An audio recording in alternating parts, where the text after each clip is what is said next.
Andre, looking at the technical aspect of this fight, we've already seen Kovalev's training camp. He's looking a little leaner. He's hired a Russian conditioning coach.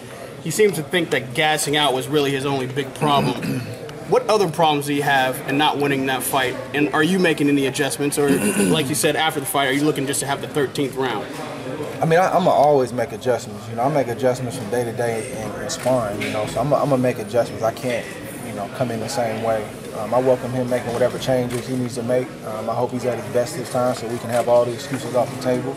And like I've been saying, I expect him to come in better. I expect him, that's what rematch is all about. But he can, you know, rest assured that, you know, I'm not coming in there, you know, resting on my laurels. You know, I'm planning on putting in a lot of work, and we're making the necessary adjustments. And that's the beauty of a rematch. You know, you go to the drawing board, I go to the drawing board, and let's see who's better. When it comes to drawing boards, there's a huge controversy going around about whether or not his trainer tried to join your camp. They say that your camp called him. He says that, you know, tell me the story from your perspective. Man, it's funny, man. It is funny. First and foremost, I didn't read. I mean, my team kind of gave me the gist of what was put out. But it's 100%. It's a fact.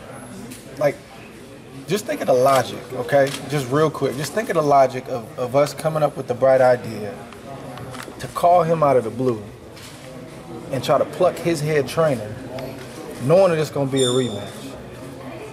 But just pause on that topic for 1 second. He incriminated himself by saying, if they would have took my offer, I might be over here. What does that say about him or his team and what's going on? So I think that says it all, but without, you know, getting too deep into it, because the truth's gonna come out, and I'm gonna let my team put it out however they want to put it out. It's too much. It's too much of a trail. It's called damage control. Why not accept that? Oh, go, sorry.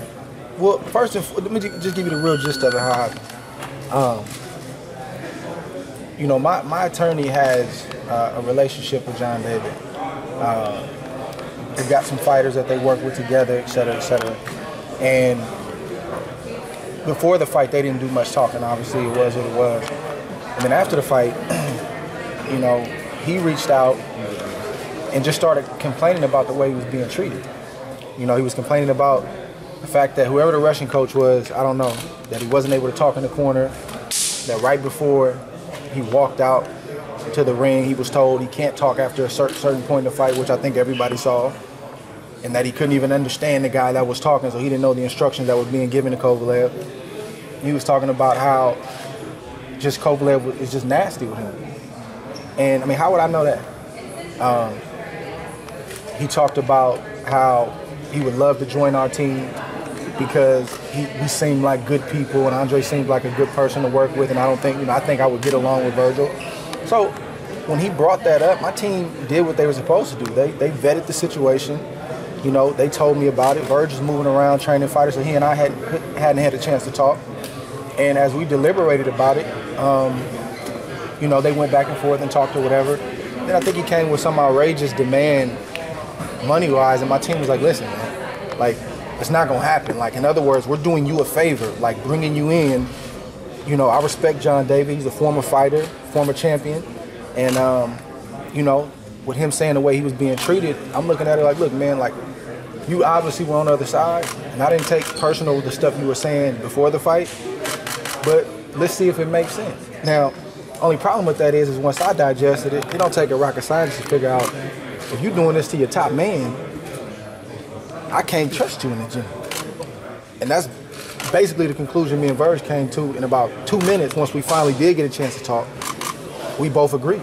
A, I didn't want anybody taking anything away from Verge in the second fight. Oh, you guys needed John David Jackson. And B, I like peace in the gym, you know, and I only want people in here that are with the team, for the team, and people that can be trusted. And that's an individual that even if you have him sign paperwork, you don't know what he's doing at night in his hotel room with the other side. So if he's doing that to his guy, what would he do to this side? So we killed the situation, and then it came out when it came out. But I have one of the best trainers in the world. And no disrespect to John David, but that's not the first time we fought John David. That was the second time we fought John David. And John David hasn't done anything, in my perspective as a trainer, to make me want to ditch my trainer, add to my trainer. My trainer's enough. Even early in my career, when I got knocked down, and people were like, oh, you need a pro trainer. I stuck with my godfather because I know he's the guy. And he showed that in the last fight that he's the guy. So there's absolutely no reason for us to want to reach to the other side. Like, that's not even part of my character. I wouldn't even think about doing something like that. But what happened is he got in too far. He got in too deep. And even during the deliberating process, he gave up way too much information about what had been going on, what was going on in their camp, why he was unhappy, disgruntled, et cetera, et cetera. That's why you didn't see him at any of the press conferences. They were negotiating to see if he was going to come back. That was the whole thing. So if you look at my career, every interview I've done, I don't make stuff up, man.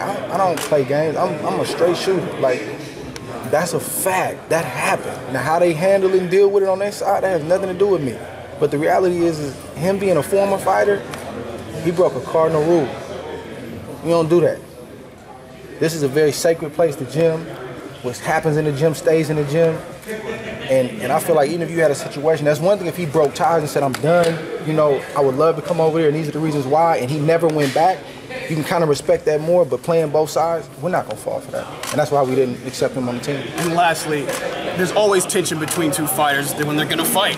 But with this rematch, Kovalev saying he wants to destroy you because he doesn't respect you, and then people are saying that maybe you've skipped the face-off and you're not showing up for certain promotions because maybe you disrespect him or you feel like you're too good for this stuff. Can you set the record straight on that, and then how you feel about his comments about you not being a respectable man? Yeah, it's funny how when stuff like that happens, a lot of times I get the short end of the stick. You know, it's always Ward.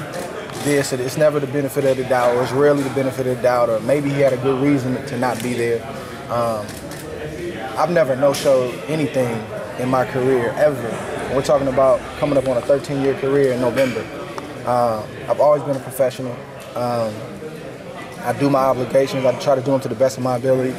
So if I'm not showing somewhere, it's probably for a reason. And simply put, the reason is there was a mutual agreement for both of us to be at that interview before the main event. And I trained on that day too.